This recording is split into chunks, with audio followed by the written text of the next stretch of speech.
নমস্কার বন্ধুরা, অভিষেক টক ইউটিউব চ্যানেলে সকলকে স্বাগত জানাই। আজ আমরা আলোচনা করব অষ্টম শ্রেণীর বাংলা থেকে অবনীন্দ্রনাথ ঠাকুরের লেখা নাটোরের কথা গল্পের হাতে কলমে প্রশ্ন উত্তর নিয়ে। তো চলো ভিডিওটি শুরু করা যাক। প্রথমে আছে দেখো, অবনীন্দ্রনাথ ঠাকুরের লেখা দুটি বইয়ের নাম লেখো। উত্তর হবে অবনীন্দ্রনাথ ঠাকুরের লেখা দুটি বইয়ের নাম হলো রাজকাহিনী ও শকুন্তলা। নেক্সট প্রশ্ন, তিনি রবীন্দ্রনাথ ঠাকুরের সঙ্গে কোন সম্পর্কে সম্পর্কিত? উত্তর হবে অবনীন্দ্রনাথ ঠাকুর রবীন্দ্রনাথ ঠাকুরের ভাইপো। ২ নম্বরে দেখো, নিচের প্রশ্নগুলির উত্তর নিজের ভাষায় লেখো। প্রথম প্রশ্ন আছে, আজ সকালে মনে পড়ল একটি গল্প, লেখকের অনুসরণে সেই গল্পটি নিজের ভাষায় বিবৃত করো। দেখো উত্তর হবে অবনীন্দ্রনাথ ঠাকুর রচিত ঘরোয়া গ্রন্থ থেকে নেওয়া নাটোরের কথা পাঠ্যাংশে লেখকের একটি গল্প মনে পড়ে। স্বদেশী যুগের সময় কি করে তারা বাংলা ভাষায় প্রচলন করেছিলেন সেই গল্প।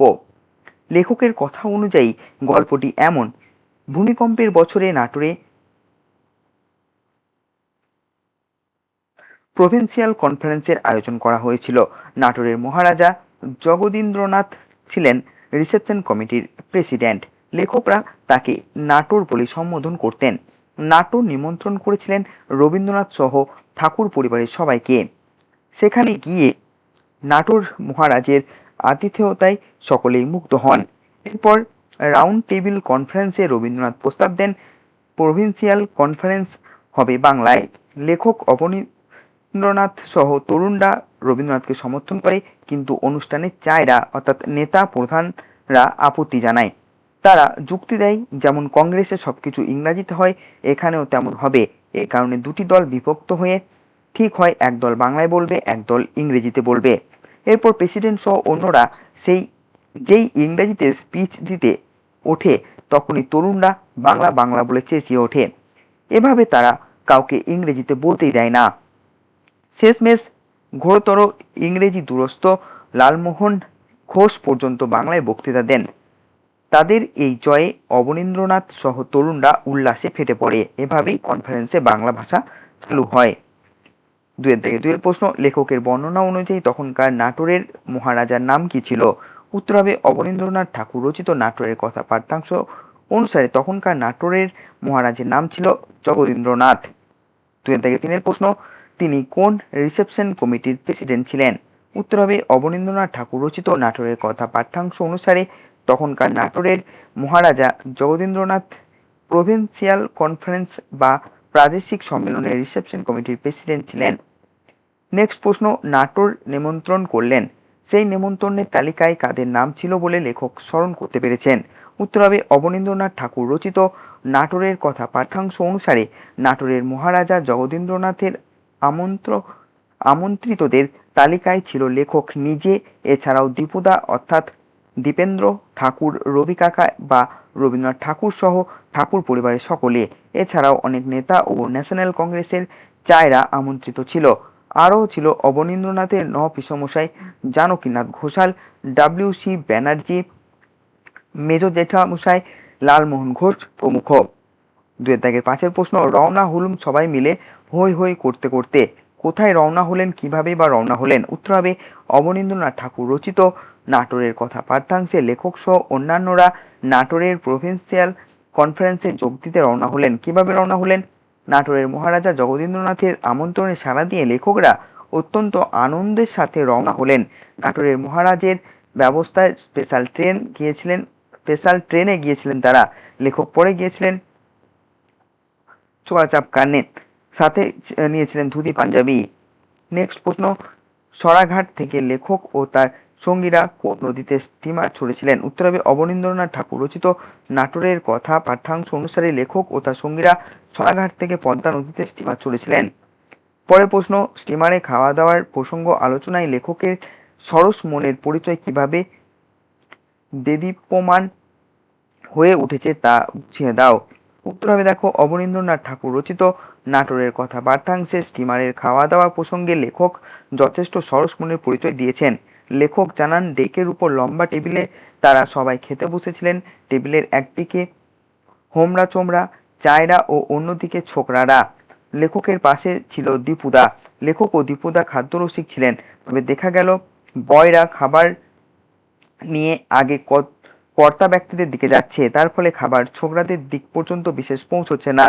মাঝখানে বসেছিলেন একজন চায়, তার কাছে এলে খাবারের ডিশ প্রায় শেষ হয়ে যাচ্ছিল।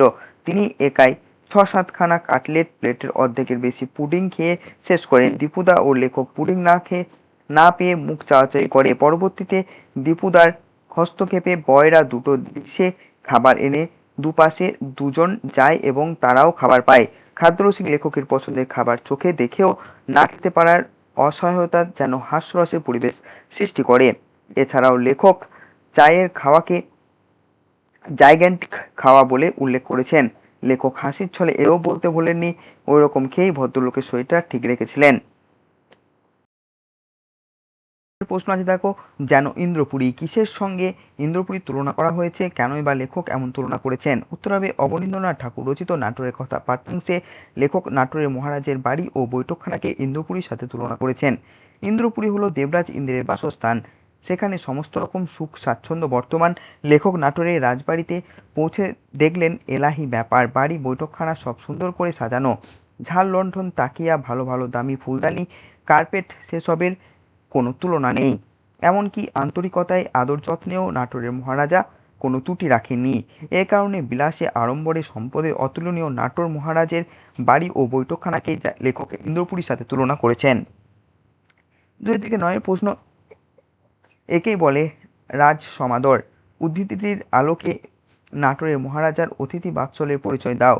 দেখো উত্তর হবে অবনীন্দ্রনাথ ঠাকুর রচিত নাটোরের কথা পাঠ্যাংশ থেকে নেওয়া প্রশ্নে উদ্ধৃত উক্তির মাধ্যমে লেখক মহারাজার অসাধারণ অতিথি বাৎসল্যের উল্লেখ করেছেন। লেখক সহ ঠাকুরবাড়ির অন্যান্যরা নাটোরে প্রভিন্সিয়াল কনফারেন্সে যোগ দিতে যান। নাটোর মহারাজের তরফ থেকে তাদের জন্য স্পেশাল ট্রেন থেকে শুরু করে স্টিমারে এলাহি খাবার দাবারের আয়োজন করা হয়। নাটোরে পৌঁছানোর পর মহারাজের আন্তরিকতা ও আদর যত্নে লেখক সহ তার সঙ্গীরা অভিভূত হন। ইন্দ্রপুরীর মতো সাজানো বাড়ি ও বৈঠকখানা, মাছ মাংস ডিম খাবারে কিছুই বাদ যায়নি। রানীমা নিজে তাদের জন্য অন্দরমহল থেকে পিঠে পায়েস বানিয়ে পাঠিয়েছেন।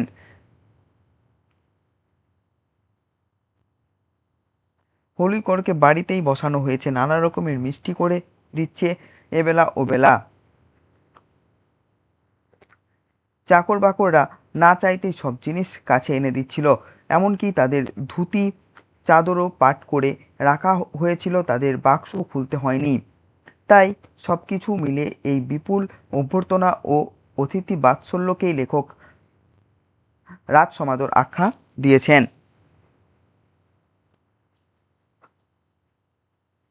2-10 প্রশ্ন, নাটোরের খুব আগ্রহ, কোন প্রসঙ্গে তার আগ্রহের কথা এখানে বলা হয়েছে?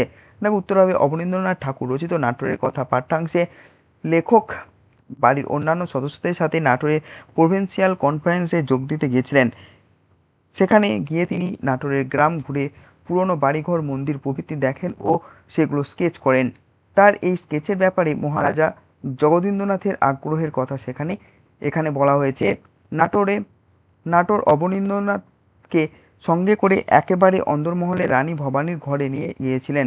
নাটোর তার রাজত্বের অনেক কিছু লেখককে দেখান এবং স্কেচ করে দেবার ফরমাশ ও করেন। 2-11 প্রশ্ন, আগে থেকেই ঠিক ছিল, আগে থেকে কি ঠিক থাকার কথা বলা হয়েছে, সেই উপলক্ষে কোন পরিস্থিতি তৈরি হওয়ার কথা পাঠ্যাংশে রয়েছে তা আলোচনা করো। দেখো উত্তর হবে আগে থেকে কি ঠিক ছিল। অবনীন্দ্রনাথ ঠাকুর রচিত নাটোরের কথা পাঠ্যাংশ থেকে নেওয়া আলোচ্য উদ্ধৃতিতে নাটোরের প্রভিন্সিয়াল কনফারেন্সে বাংলা ভাষা হবে তা আগে থেকেই ঠিক ছিল সে কথাই বলা হয়েছে। এবার কোন পরিস্থিতির সৃষ্টি হলো? ছেলে ছোকরাদের দলের সমর্থন অনুযায়ী রবীন্দ্রনাথ ঠাকুর যখন প্রভিন্সিয়াল কনফারেন্সে বাংলা ভাষায় হওয়ার প্রস্তাব জানায়, কর্তা ব্যক্তিরা তখন বিরোধ জানিয়ে ইংরেজি ভাষার প্রস্তাব দেয়। এরপরে ঠিক হয় একদল বাংলায় বলবে, একদল ইংরেজিতে বলবে। নেক্সট প্রশ্ন, নাটোরে প্রভিন্সিয়াল কনফারেন্সে রবীন্দ্রনাথ ঠাকুর কোন গানটি পরিবেশন করেছিলেন? উত্তর হবে অবনীন্দ্রনাথ ঠাকুর রচিত নাটোরের কথা পাঠ্যাংশে জানা যায় নাটোরে প্রভিন্সিয়াল কনফারেন্সে রবীন্দ্রনাথ ঠাকুর সোনার বাংলা গানটি পরিবেশন করেছিলেন। পরের প্রশ্ন 2-13, আমাদের তো জয় জয়াকার, কি কারণে লেখক ও তার সঙ্গীদের জয় জয়কার হলো? উত্তর হবে দেখো অবনীন্দ্রনাথ ঠাকুর রচিত নাটোরের কথা পাঠ্যাংশে ছেলে ছোকরাদের দলের সমর্থন অনুযায়ী রবীন্দ্রনাথ ঠাকুর যখন প্রভিন্সিয়াল কনফারেন্স বাংলা ভাষায় হওয়ার প্রস্তাব জানায়, কর্তা ব্যক্তিরা তখন বিরোধ জানিয়ে ইংরেজি ভাষার প্রস্তাব দেয়। এরপর ঠিক হয় একদল বাংলায় বলবে, একদল ইংরেজিতে বলবে। কনফারেন্সে শুরু হয়, প্রেসিডেন্ট যেই ইংরেজিতে স্পিচ দিতে শুরু করে তখনই ছেলে ছোকরারা বাংলা বাংলা বলে চেঁচিয়ে ওঠে। ইংরেজিতে কেউ স্পিচ দিলেই তারা চেঁচাতে শুরু করে। শেষ পর্যন্ত ঘোরতর ইংরেজি দুরস্থ পার্লামেন্টারি বক্তা লালমোহন ঘোষ পর্যন্ত বাংলায় বক্তৃতা করেন। এভাবেই প্রাদেশিক সভায় বাংলা ভাষা চালু করতে পারায় লেখক সহ তার সঙ্গীদের জয় জয়কার হয়। 2014 প্রশ্ন, সেই প্রথম আমরা পাবলিকলি বাংলা ভাষার জন্য লড়লুম, লেখকের অনুসরণে সেই লড়াইয়ের বিশদ বিবরণ দাও। তবে দেখো, অবনীন্দ্রনাথ ঠাকুর রচিত নাটোরের কথা পাঠ্যাংশ থেকে নেওয়া। প্রশ্নোত্তরিত অংশে লেখক সহ ঠাকুরবাড়ির অন্যান্য তরুণ সদস্যদের প্রভিন্সিয়াল কনফারেন্স বাংলা ভাষা চালু করার লড়াইয়ের কথা বলা হয়েছে। ছেলে ছোকরাদের দলের সমর্থন অনুযায়ী রবীন্দ্রনাথ ঠাকুর যখন প্রভিন্সিয়াল কনফারেন্সে বাংলা ভাষায় হওয়ার প্রস্তাব জানায়, কর্তা ব্যক্তিরা তার বিরোধ জানিয়ে ইংরেজি ভাষার প্রস্তাব দেয়। এরপর ঠিক হয় একদল বাংলায় বলবে, একদল ইংরেজিতে বলবে। কনফারেন্সে শুরু হওয়া প্রেসিডেন্ট সেই ইংরেজিতে স্পিচ দিতে শুরু করে তখনই ছেলে ছোকরারা বাংলা বাংলা বলে চেঁচিয়ে ওঠে। ইংরেজিতে কেউ স্পিচ দিলেই তারা চেঁচাতে শুরু করে। শেষ পর্যন্ত ঘোরতর ইংরেজি দুরস্থ পার্লামেন্টারি বক্তা লালমোহন ঘোষ পর্যন্ত বাংলায় বক্তৃতা করেন।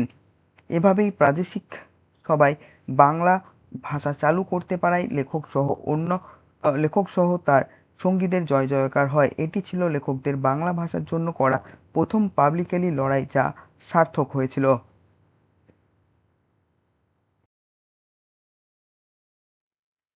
3 নম্বর প্রশ্ন আছে, দেখো নির্দেশ অনুযায়ী বাক্য পরিবর্তন করো। প্রথম প্রশ্ন আছে, আজ সকালে মনে পড়ল একটি গল্প, সেই প্রথম স্বদেশী যুগের সময়কার কি করে আমার বাংলা ভাষার প্রচলন করলুম। এটা আমরা হবে, আমরা বাংলা ভাষার প্রচলন করলাম। এটা জটিল বাক্যে পরিবর্তিত করতে হবে। তো উত্তর হবে, দেখো আজ সকালে সেই প্রথম স্বদেশী যুগের সময়কার যে গল্পটি মনে পড়লো সেটা হলো কি করে আমরা বাংলা ভাষা প্রচলন করলুম।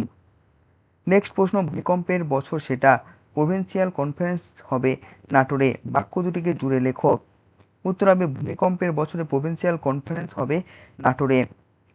তিনের প্রশ্ন, নাটোর নেমন্ত্রণ করলেন আমাদের বাড়ির সবাইকে, যৌগিক বাক্য। নাটোর নেমন্ত্রণ করলেন আমাকে এবং আমাদের বাড়ির সবাইকে। 4 প্রশ্ন, আরো অনেকে ছিলেন, সবার নাম কি মনে আসছে এখন, না সূচক বাক্যে পরিবর্তিত করতে হবে। আরো অনেকে ছিলেন যাদের সবার নাম এখন মনে আসছে না। এরপর প্রশ্ন, নাটোর বললেন কিছু ভেবো না, সব ঠিক আছে, পরোক্ষ উক্তিতে। নাটোর বললেন কিছু ভাবার দরকার নেই, সব ঠিক আছে। 6 প্রশ্ন, অমন জাইগ্যান্টিক খাওয়া আমরা কেউ কখনো দেখিনি। নিম্নরেখ শব্দটির পরিবর্তে বাংলা শব্দ ব্যবহার করে বাক্যটি আবার লেখো। দেখো, উত্তর হবে, অমন রাক্ষুসে খাওয়া আমরা কেউ কখনো দেখিনি। 7 প্রশ্ন, ছোকরার দলের কথায় আমলি দেন না, হ্যাঁ সূচক বাক্য, ছোকরার দলের কথা উপেক্ষা করেন।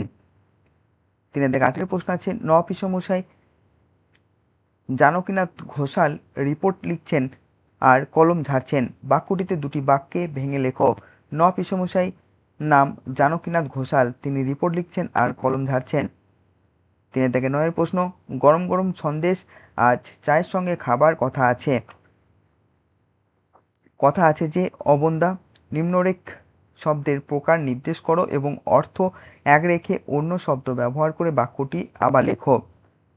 গরম গরম শব্দদ্বৈতের উদাহরণ, সদ্য তৈরি হওয়া সন্দেশ আজ চায়ের সঙ্গে খাবার কথা আছে যে অবন্দা। 10 প্রশ্ন, হাতের কাছে খাবার এলেই তলিয়ে দিতাম, জটিল বাক্য, যখনই হাতের কাছে খাবার আসতো তখনই তা তলিয়ে দিতাম। 4 প্রশ্ন আছে, দেখো নিচের বাক্যগুলি থেকে সন্ধিবদ্ধ শব্দগুলি খুঁজে নিয়ে সন্ধি বিচ্ছেদ করো। স্টিমারে নির্ভাবনায় উঠে গেলুম, এটা নির্ভাবনায় হবে নিযুক্ত ভাবনায়। 4-2 আছে, তিনি অর্ধেকের বেশি নিজের প্লেটে তুলে নিলেন, এটা অর্ধেক হবে অর্ধযুক্ত একের। 5 আছে, যে শব্দগুলির ধ্বনিতাত্ত্বিক বিচার করো। হাঙ্গাম থেকে হবে হাঙ্গামা অন্তঃস্বর লোপ। আফসোস থেকে হবে আফসোস ব্যঞ্জন ধ্বনি পরিবর্তন। চান থেকে হবে স্নান, ধ্বনিলোপ ও ধর্নাগম। তক্কাতক্কি থেকে হবে তর্কাতর্কি, সমীভবন। জিজ্ঞেস থেকে হবে জিজ্ঞাসা, স্বরসঙ্গতি। 6 আছে, দেখো নিচের শব্দগুলির প্রকৃত প্রত্যয় নির্দেশ করো। স্বদেশী থেকে হবে স্বদেশ যুক্ত ই, জিজ্ঞাসা থেকে হবে জ্ঞা সন যুক্ত অ যুক্ত আ, ঢাকায় থেকে হবে ঢাকা যুক্ত আই। 7 নাম্বার প্রশ্ন আছে ব্যাস বাক্য সহ সমাসের নাম লেখো। প্রথমে আছে দেখো চোগা চাপকান, এটা হবে চোগা ও চাপকান দ্বন্দ্ব সমাস। বিছানা বাক্স, বিছানা ও বাক্স দ্বন্দ্ব সমাস। ইন্দ্রপুরী, ইন্দ্রের পুরী সম্বন্ধ তৎপুরুষ সমাস। রাজ সমাদর, রাজা সুলভ সমাদর মধ্যপদলোপী কর্মধারায় সমাস। গল্প গুজব, গল্প ও গুজব সমার্থক দ্বন্দ্ব সমাস। অন্দরমহল, অন্দরের মহল সম্বন্ধ তৎপুরুষ সমাস। 9 দাগের আছে কোনটি কি ধরনের সর্বনাম তা লেখো। আমরা হবে ব্যক্তিবাচক সর্বনাম, সেটা হবে নির্দেশক সর্বনাম, তাকে হবে ব্যক্তিবাচক সর্বনাম, সবাই হবে সমষ্টিবাচক সর্বনাম, তিনি হবে ব্যক্তিবাচক সর্বনাম, আমি উত্তর হবে ব্যক্তিবাচক সর্বনাম এবং এটা হবে নির্দেশক সর্বনাম।